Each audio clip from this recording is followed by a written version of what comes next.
অর্থনৈতিক বিপর্যয়, লাগামহীন মুদ্রাস্ফীতি আর রিয়ালের নজিরবিহীন পতনের মধ্যে দেশজুড়ে জ্বলে উঠেছে জনরস। মানবাধিকার সংস্থাগুলোর দাবি 11 দিনে প্রাণ হারিয়েছেন অন্তত 34 জন। শতাধিক শহরে ছড়িয়ে পড়েছে সরকার বিরোধী বিক্ষোভ, রাস্তায় রাস্তায় রক্তক্ষয়ী সংঘর্ষ। স্বৈরাচারীর মৃত্যু হোক, এই স্লোগানে কেঁপে উঠছে তেহরান থেকে মাশহাদ। আন্তর্জাতিক চাপ, ট্রাম্পের হুঁশিয়ারি আর সরকারের কঠোর অবস্থানের মাঝে প্রশ্ন এখন একটাই: এই আন্দোলন কি ইরানের ধর্মীয় নেতৃত্বের জন্য সবচেয়ে বড় চ্যালেঞ্জে পরিণত হচ্ছে?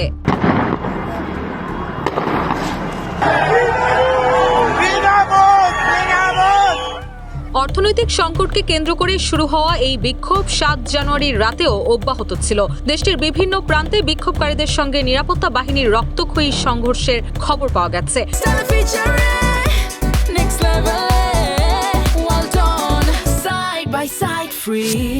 যুক্তরাষ্ট্রভিত্তিক human rights activist news agency জানিয়েছে, বর্তমানে ইরানের 31টি প্রদেশের 111টি শহর ও নগরে এই আন্দোলন ছড়িয়ে পড়েছে। সহিংসতার ঘটনায় এখন পর্যন্ত প্রায় 2200 জনকে গ্রেপ্তার করা হয়েছে এবং অন্তত 4 জন নিরাপত্তা সদস্য নিহত হয়েছেন বলে বিভিন্ন সূত্রে জানা গেছে।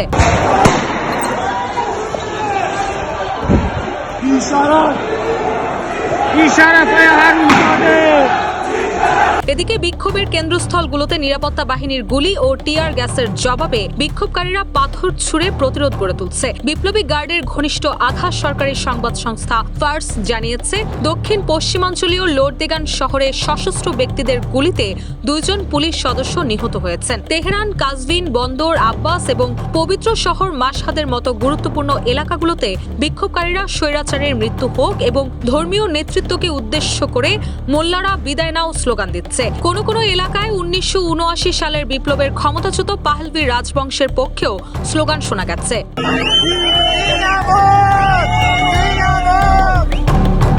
এবারের অস্থিরতার মূলে রয়েছে মার্কিন ডলারের বিপরীতে ইরানি মুদ্রা রিয়ালের নজিরবিহীন দরপতন এবং প্রায় 40% পৌঁছানো মুদ্রাস্ফীতি।